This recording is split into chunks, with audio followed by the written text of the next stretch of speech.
Alexandria Victoria, una joven de 18 años, baja de estatura, grandes ojos azules y futura tatarabuela de la reina Elizabeth II, se convirtió en la reina Victoria de Inglaterra tras su coronación un 28 de junio.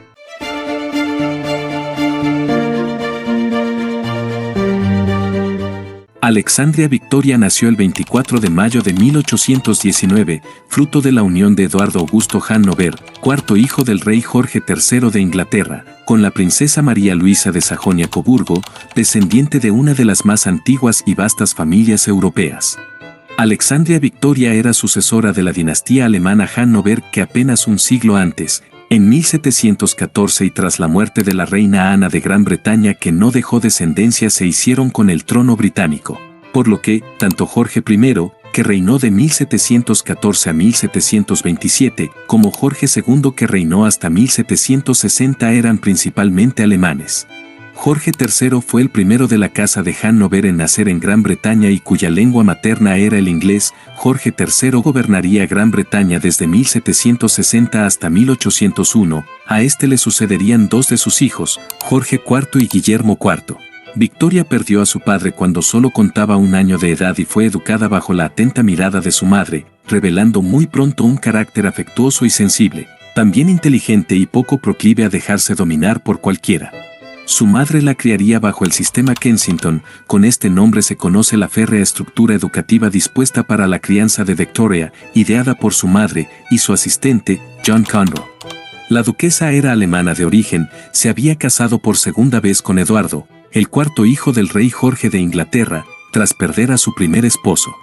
En 1820, se vio de nuevo sola y con una hija a la que criar. Pensó en trasladarse a Coburgo, donde tenía posesiones, pero su hija ocupaba el cuarto lugar en la línea sucesoria inglesa, así que decidió permanecer en Londres.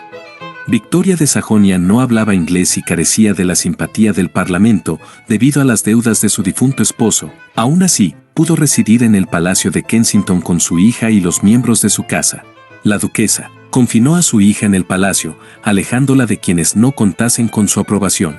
El hecho es que Victoria nunca estuvo sola, desde su nacimiento hasta su ascenso al trono, además de compartir habitación con su madre, siempre la acompañaban ella o una de sus institutrices, la baronesa Lesen y la duquesa de Northumberland.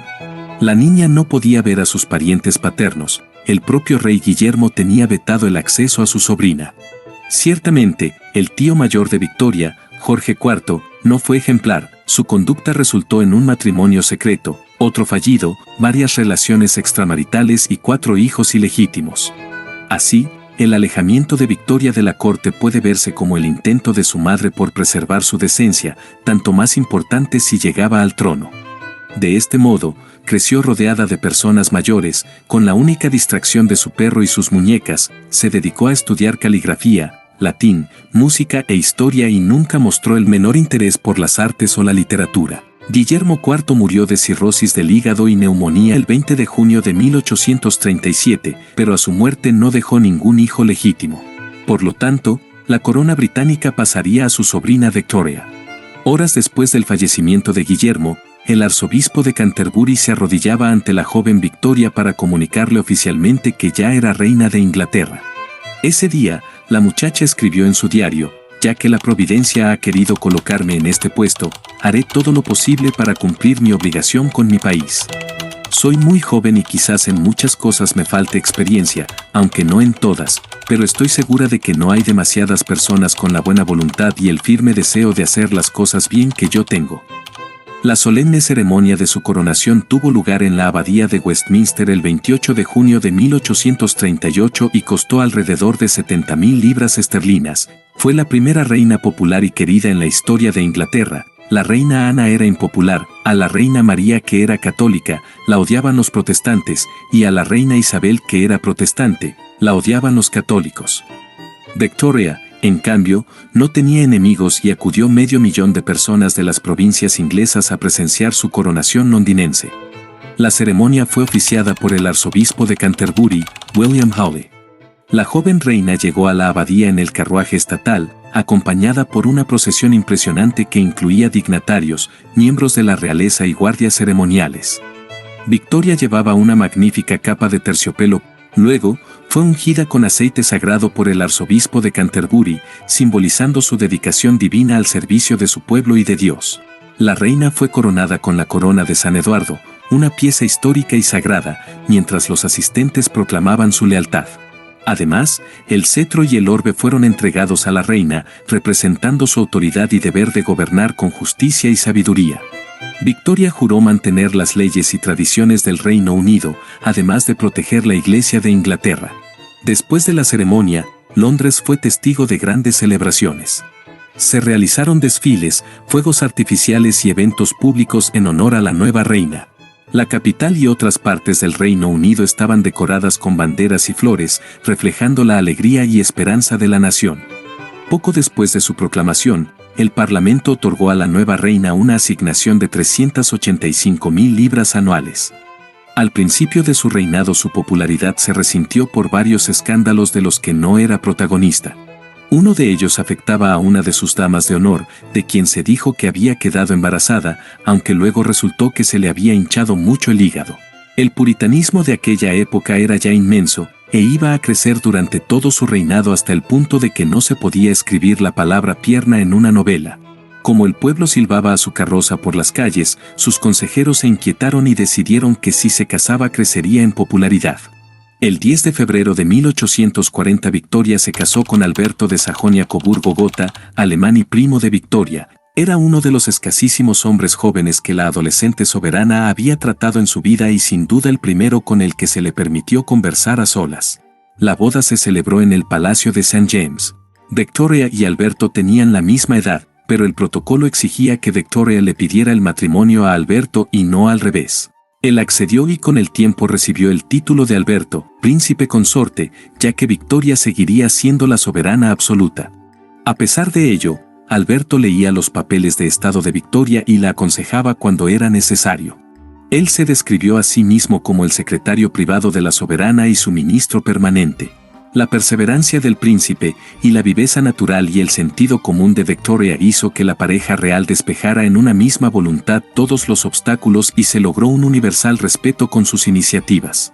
La habilidad política del príncipe Alberto y el escrupuloso respeto observado por la reina hacia los mecanismos parlamentarios, contrariando en muchas ocasiones sus propias preferencias, contribuyeron en gran medida a restaurar el prestigio de la corona, gravemente menoscabado a causa de la manifiesta incompetencia de los soberanos anteriores que eran conocidos por mostrar un carácter irascible y en ocasiones cruel, además de preocuparse más por el bienestar de sus compatriotas alemanes que por sus súbditos ingleses. En cuanto al pueblo británico, al principio no le tenía afecto al príncipe por su origen alemán, pese a sus modales agradables, su conocimiento del idioma y su actitud conciliadora. Por lo cual, 4 meses después de la boda, la pareja sufrió un atentado, el primero de muchos, sin daños personales y Alberto mostró gran serenidad durante el suceso, algo que el pueblo valoró positivamente. La reina Victoria sufrió 7 atentados entre 1840 y 1882, 6 de ellos con pistola y uno, en el que resultó herida, con una bengala. Alberto fue para Victoria un esposo perfecto y sustituyó a Lord Marlborough en el papel de consejero, protector y factotum en el ámbito de la política. Ejerció su misión con tanto acierto que la soberana, aún inexperta, necesitaba. Sus firmes convicciones sociales se expresaron en iniciativas como la abolición universal de la esclavitud o la elevación de la edad de los niños trabajadores. Tras su nombramiento como rector de la Universidad de Cambridge modernizó los planes de estudio y se mostró interesado en la aplicación de los avances técnicos a las actividades industriales.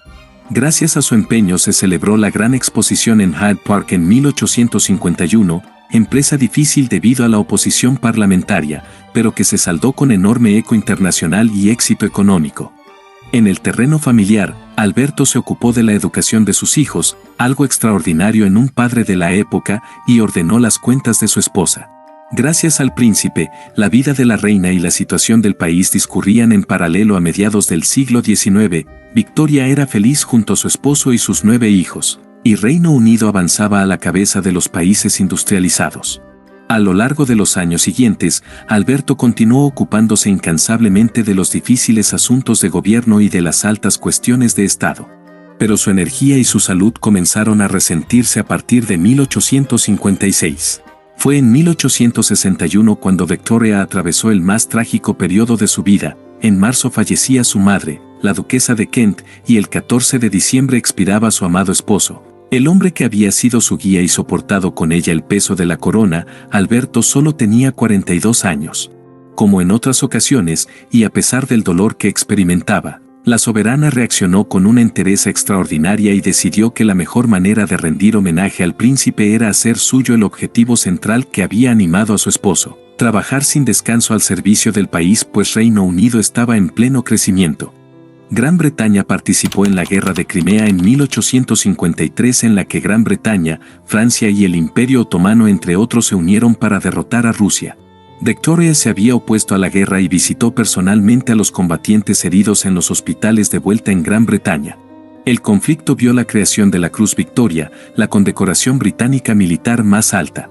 La guerra concluyó con el Tratado de París en marzo de 1856, en el cual Rusia cedió la parte sur de Besarabia a Moldavia. El Mar Negro fue declarado neutral, prohibiéndose la presencia de arsenales navales, y se garantizó la integridad territorial del Imperio Otomano. En 1858 se había constituido el Raj británico en la India. La construcción de vías férreas supuso un incremento astronómico de las exportaciones, y la mecanización de la industria convirtió al país en el mayor productor de carbón, hierro y acero de Europa. En 1875, el Estado compró las acciones egipcias del Canal de Suez, y 7 años después se creó un protectorado inglés en Egipto para proteger el tráfico de mercancías. A lo largo del siglo XIX, el Imperio Británico se convirtió en el más grande jamás visto, y abarcaba desde vastos territorios como Canadá, India y Australia, hasta pequeños reductos como Barbados, Gibraltar, Adén, Hong Kong y Fiji. La mayor parte de la mitad oriental de África estaba bajo el dominio británico, en una línea prácticamente ininterrumpida que iba desde El Cairo hasta Ciudad del Cabo. Puede observarse un paralelismo inverso entre la reina y el reino. Los años más felices de Victoria fueron difíciles para los británicos por el mal estado de las comunicaciones, los bajos salarios, el trabajo infantil, el analfabetismo y las epidemias, que resultaron en un elevado índice de mortalidad y una baja esperanza de vida. En 1861, en cambio, la reina comenzaba su etapa más amarga mientras su pueblo se erigía en la potencia económica que siempre había ansiado ser, pues durante el reinado de Victoria también se crearon las leyes de fábricas que regulaban las horas de trabajo y las condiciones laborales, especialmente para mujeres y niños. La Ley de Educación de 1870 estableció la educación primaria obligatoria, lo que mejoró la alfabetización y proporcionó a los niños habilidades básicas necesarias en una economía industrial. En salud pública se implementaron medidas para mejorar las condiciones de vida en las ciudades, incluyendo el saneamiento y la construcción de sistemas de alcantarillado. El resto de la vida de la reina fue muy sosegado. Viajó por Europa, sobre todo Francia e Italia, y publicó parte de su diario íntimo. En 1896 su reinado ya era el más largo de la historia de Inglaterra, y al año siguiente cumplió 60 años en el trono. Este fue el llamado Jubileo de Oro. La Guerra Sudafricana fue el acontecimiento más importante de su último año de reinado y posiblemente la causa de su última enfermedad. En medio de contratiempos militares británicos, la reina envió una caja de bombones a cada soldado británico que había luchado en Sudáfrica. Su último viaje fue a Dublín, en 1900, en el otoño. Su salud, siempre excelente, comenzó a fallarle y murió poco después de una apoplejía en su casa de vacaciones, Osborne House, en la isla de Wight, el 22 de enero de 1901. Tenía 82 años. Dentro del féretro, según sus deseos, había toda una colección de recuerdos: un mechón de pelo de John Brown, su principal asistente en sus últimos años de vida, un vestido bordado por su hija Alicia, varias fotografías, algunas figurillas e incluso varias joyas. En una muestra de su amor inmortal por Alberto, la reina fue enterrada con un molde de la mano del príncipe consorte y con su bata. También llevaba puesto su velo de boda. Tras 40 años separados, Victoria volvió a reunirse con su esposo, enterrada junto a él en el mausoleo real de Frogmore en el Parque de Windsor. Posteriormente, la sucedió en el trono su hijo varón mayor, el notablemente liberal pero poco memorable Eduardo VII, que inauguró así una nueva dinastía, la Casa de Sajonia-Coburgo-Gotha, la línea paterna, alemana de origen como los Hannover. Todo quedaba en casa, pero esta denominación tendría un corto recorrido. En 1917, el nieto de Victoria, Jorge V, sustituyó estos apellidos alemanes por el inglés Windsor. Reino Unido se enfrentaba a Alemania en la Gran Guerra y resultaba inconcebible que los soldados muriesen en nombre de un rey de apellido germánico. Así, como prueba de la lealtad de la familia real a su país, en julio de ese año el rey emitió un decreto que oficializaba el cambio. La reina Victoria del Reino Unido de Gran Bretaña e Irlanda desde 1837 hasta 1901, fue la última monarca de la Casa de Hannover y la primera monarca de la Casa de Windsor. Su reinado se conoce como la era victoriana y se reconoce por su visión severa y rígida sobre la moralidad y la necesidad de ascender al Reino Unido en el escenario mundial. Durante su reinado, el Reino Unido experimentó una gran expansión en casi todos los ámbitos. Por otro lado, las vidas de Victoria y su tataranieta Isabel II guardan un cierto parecido y son por ello frecuentemente comparadas. Las dos fueron educadas en sus residencias y llegaron al trono sin ser herederas directas del mismo, a una edad temprana, 18 años en el caso de Victoria, 25 en el de Isabel. Contrajeron matrimonio con sus primos, Alberto y Felipe, y contaron con un apoyo político importante en sus primeros años de reinado. Lord Melbourne fue el valedor de Victoria y Winston Churchill, el de Isabel. Por otro lado, Isabel contó con el apoyo de su esposo hasta los 94 años, mientras que Victoria enviudó a los 42. Las une el hecho de que ambas reinaron en épocas de profundos cambios sociales, políticos y económicos.